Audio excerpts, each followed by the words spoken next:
The noughties were a strange time for video games. I suppose gaming was still considered niche and wasn't really as widely accepted as an artistic medium until years later. Well, that's not to say developers didn't treat their work with respect. A lot of them truly believed in what they were working on, which is pretty much what Perfect Dark was, an endeavour that developers poured their hearts and souls into. So let's get into it. You play as Joanna Dark, basically a culmination of James Bond and Lara Croft. She's employed by the Carrington Institute, which is basically this universe's MI6, under the command of Carrington himself, who is basically your M-type character who gives her intel and missions. She's recently passed all of her assessments with a perfect score for each, hence the name Perfect Dark. With the background out the way, let's have a rundown of the story. So it begins with an infiltration of a place called Datadyne, and you're tasked with rescuing a certain Dr. Carroll. When you get to him, it turns out he's a floating laptop.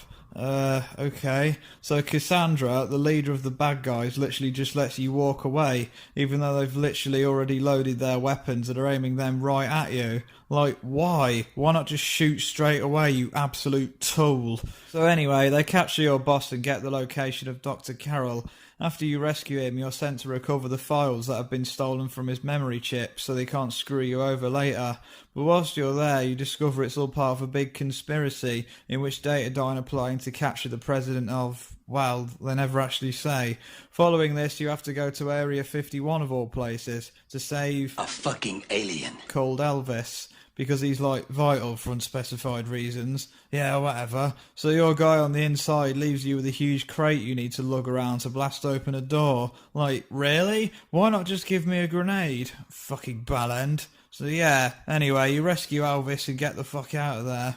So after this, using the information you gathered earlier, you intercept the president to save him before he can be captured. Like, I'm no expert in espionage, but surely desk staff have a bit more common sense than to let anyone waltz into a highly secure building just because they're in uniform. Like, surely they'd ask you for ID or something because there's a new face in the building. But oh well, I guess you remembered to wear a plot armour. Anywho, you board a plane that the president is on and then it crashes. So you kill a clone of him the enemies have managed to create in like minutes, because I guess growing an adult male is something that just happens overnight. So following some shenanigans and shootouts, you end up at the bottom of the sea because there's a super weapon down there for some reason. So you destroy it along with Dr. Carroll, who's down there because I guess you didn't save him earlier after all. So after this, you're all going out to dinner or something. So yeah, aliens end up attacking Carrington HQ, and it's quite amazing how you maintain complete combat effectiveness in heals, but plot's got a plot, I guess. So the aliens capture you, and the very same villain that let you go at the start releases you and gets killed. So I guess she's dead now. Talk about Ex Machina. So yeah, Elvis and his buddies come to raid the place and kill all of them before gathering intel on the aliens' homeworld. So you and Elvis fly off to end their threat once and for all. So that's it, that's the plot to Perfect Dark. I'm sorry if it feels like I glossed over it a bit, but that's basically what the game does. It prioritises gameplay over the story, and it's from a time when that was basically the norm for video games. There was still story-based games, but certainly shooters didn't get the depth of a Watchmen comic. As usual, it wouldn't be much of a review if I didn't point out the pros and cons, but I thought I'd start with the negatives this time just for a sense of variety. Firstly, there's an over-reliance on time sections throughout the game to artificially enhance the difficulty. I mean, there's nothing wrong with the timer, but when there's one literally every other mission, it gets a bit annoying, especially on the higher difficulties. And I'll say this right now, this game was not meant to be played on Perfect Agent, the highest difficulty. This is not how you make a challenging difficulty. Pretty much always you'll die to some random unpreventable bullshit that has no warning whatsoever, and also removes all armour pickups from the levels, so you can't even get fully stacked before going into battle.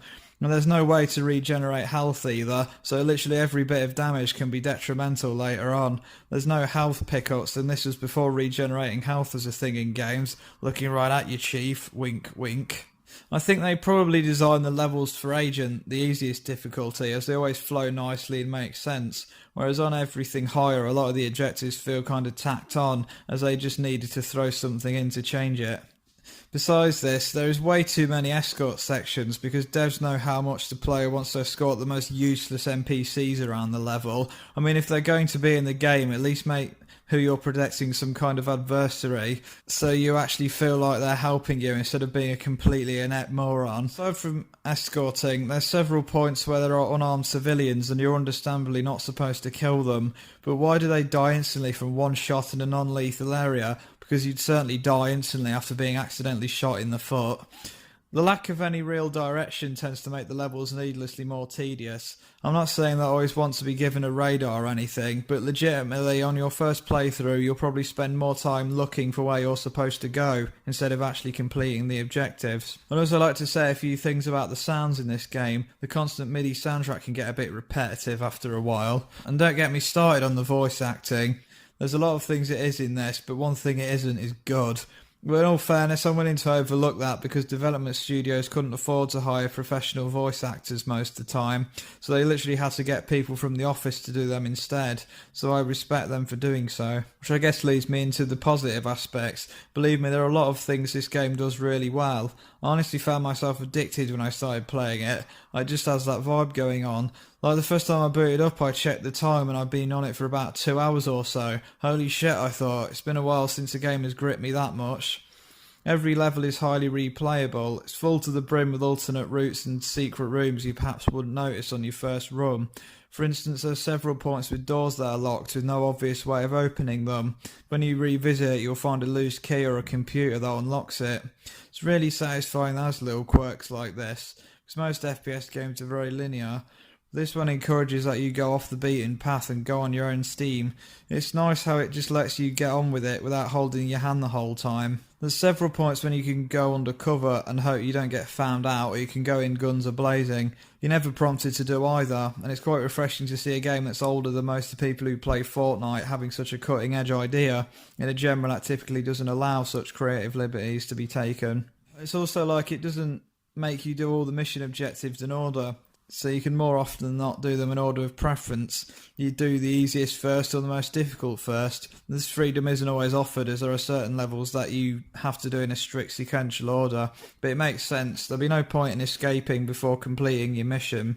One thing that was really interesting to me was the missions add more or less objectives depending on the difficulty. Instead of upping the amount of enemies and the amount of damage they take, it'll add a new objective or two. As mentioned earlier, they sometimes feel tacked on, but the premise of such an idea is really quite unique, and it's a shame more FPS games don't employ this technique. It also grants you the ability to lean whilst aiming, which was never a widely used mechanic in action games, but to see it used in such an old game is really quite surprising. Let's talk about gunplay. There's never a level where you think, oh fucking hell, do I have to use this pea shooter for the whole level? Every weapon feels useful and satisfying to use. Not every weapon is the same, but you never feel like you're at a disadvantage if you get stuck with one particular weapon. Often the larger weapons have a very beefy firing sound, and you just feel like a badass in using them. There was also a multiplayer component within. It's really cool to see that it has programmable bots that you can choose to fight against. This was honestly ahead of its time. I know there are other games that came before that did it as well, but to think this wouldn't really be a desirable inclusion until years later is actually very intriguing. So how do I close this off? I'm aware there is a new Perfect Dark installment in the works after 16 years since the last one. I guess that's what subconsciously inspired this review. Honestly, I'll admit that there are several things that haven't really aged all that well in this game, but at its core it's not trying to be anything but a fun time, and it definitely succeeded in what it tried to do. There's been a remaster which added high resolution textures and upped the frame rate, which is what I played for this. The gameplay remained identical, and honestly it deserves a full remake. Remove what aged like milk and build upon what aged like a fine whiskey. It was a landmark in FPS that can only really be rivaled by Goldeneye 007 and later Halo. It's a shame it didn't have the long-lasting appeal both of those games had. So with that said, it gets a solid recommendation from the ranter. Well, I think that about covers it. Signing off.